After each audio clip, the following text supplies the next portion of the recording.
ये जानते हो कहां आता है? जहां हरि चरणों की उपासना है, खूब विशुद्ध भाव से इसका मूल जड़ तक चिंतन करने वाला ये भाव है। कोई ऐसा ना समझना कि बाहरी। तुलसी जी कौन है? वृंदा। वो वृंदा जो नारायण को पति रूप में बनाना चाहती थी।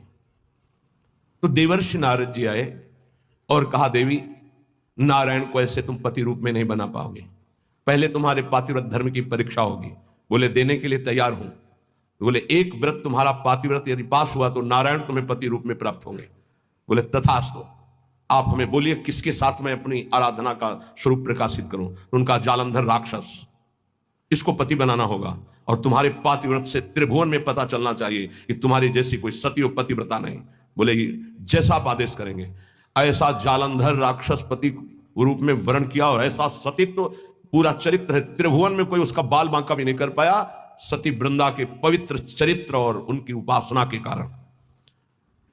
भगवान शंकर आदि बड़े बड़े देवताओं ने दिव्यास्त्रों का प्रयोग किया, जालंधर का कुछ नहीं बिगड़ पाया।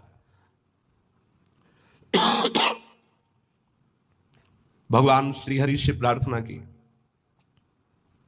भगवान श्रीहरि ने कहा ऐसे नहीं मारा जा सकता, इसका मूल है वृंदा, अगर उसका सतीत्व भंग हो तो ही मारा जाएगा। तो बोले नाथ